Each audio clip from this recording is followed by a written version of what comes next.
On a tendance à employer le terme manipulation comme un acte mauvais, alors que c'est quelque chose qu'on utilise tous, tous les jours, sans même s'en rendre compte. Aujourd'hui, je vais t'expliquer pourquoi le comprendre et savoir l'utiliser peut être une vraie force. Bon, déjà avant toute chose, et c'est toujours la base quand on veut comprendre un mot, un terme, c'est d'aller chercher la définition.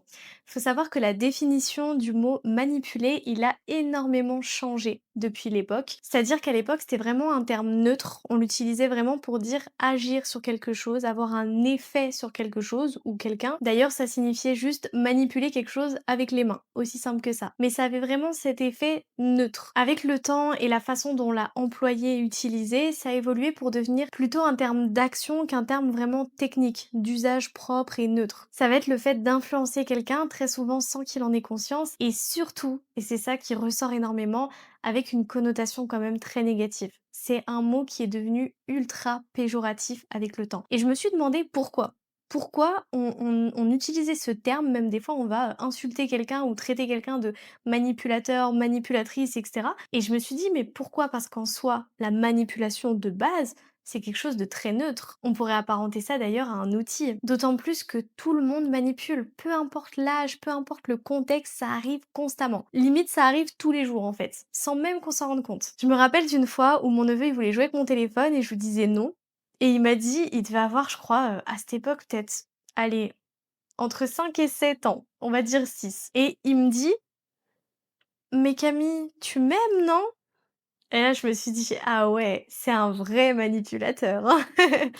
Heu, En soi, la manipulation, c'est utilisé constamment, que ce soit dans le marketing, même d'ailleurs dans les médias. Il y a plusieurs types de manipulation. On peut manipuler justement là, il jouait sur les émotions. Il jouait vraiment sur le fait que tu il utilise carrément l'amour pour essayer de m'amadouer. Ça, c'est de la manipulation pure et dure. Des fois, on a de la manipulation un petit peu plus subtile, comme, dans un couple, par exemple, où la copine, elle va dire, «Mais, tu pas faim, toi?» Sous-entendu: «J'ai faim, viens, on va manger».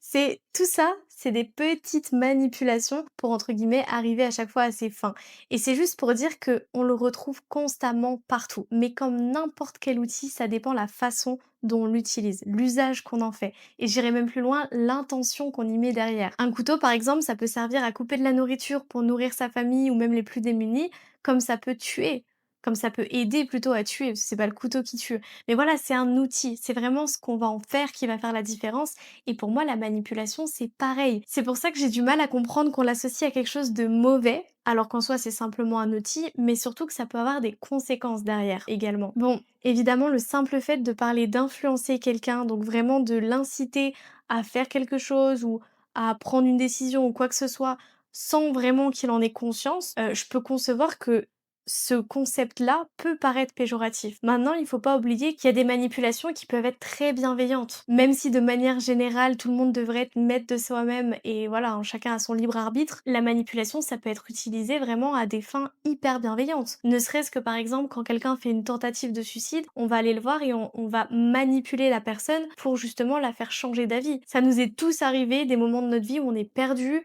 où du coup on a du mal à prendre les bonnes décisions. De manière générale, il y a quand même énormément de personnes qui, malgré le fait qu'on soit adulte, peuvent manquer d'autonomie. Ça ne veut pas dire que c'est l'idéal d'être manipulé par quelqu'un, hein. L'idéal, ce serait justement de l'acquérir cette autonomie et d'arriver à constamment prendre les bonnes décisions. Mais on peut effectivement être impacté, influencé positivement. Si par exemple demain t'as un proche qui est en train de tomber dans la drogue ou quoi que ce soit, eh ben tu vas avoir envie de le manipuler pour le sortir de là. La manipulation, ça n'a pas forcément des fins négatives et pourtant très souvent c'est un terme qu'on utilise et qu'on emploie négativement presque comme une insulte. Évidemment, il y a également beaucoup de manipulations basées sur des mauvaises intentions, hein, faut pas être dans le déni là-dessus, clairement pas, juste que ça reste un outil. On choisit. Et j'irai même plus loin, le fait de le voir comme quelque chose de mauvais, comme si on voulait s'en éloigner, comme si ça ne faisait pas partie de nous, alors qu'encore une fois, tout le monde manipule même sans s'en rendre compte, on l'a tous en nous, et bien ça peut avoir également des conséquences puisque du coup, on est dans l'ignorance finalement.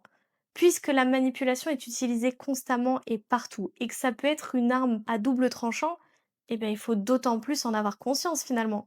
Et aujourd'hui, heureusement, il y a quand même beaucoup de livres sur le sujet. D'ailleurs, je t'invite grandement à te renseigner là-dessus. Si c'est quelque chose qui peut t'intéresser, il y a vraiment de quoi faire. Et d'ailleurs, même dans le domaine de la psychologie, c'est quelque chose qui est énormément étudié. Et je pense que c'est pas pour rien. Donc voilà, étant donné que c'est énormément présent et que ça peut effectivement être utilisé de manière négative, c'est d'autant plus une force de se former là-dessus, d'apprendre à connaître réellement comment ça fonctionne pour justement ne pas le subir et éviter d'être manipulé négativement. Et pourquoi pas même l'employer de manière positive et bienveillante, encore une fois, pour pouvoir rendre le monde un petit peu meilleur. Bon, c'était assez court, mais en même temps, c'est un mot hyper puissant, donc je trouvais ça intéressant de l'aborder et je serais intéressée également de connaître ton avis là-dessus. Comment toi tu vois la manipulation, comment tu l'emploies aussi? Et sur ce, je te souhaite soit une très belle journée ou une très belle soirée en fonction de l'heure à laquelle tu regardes ça.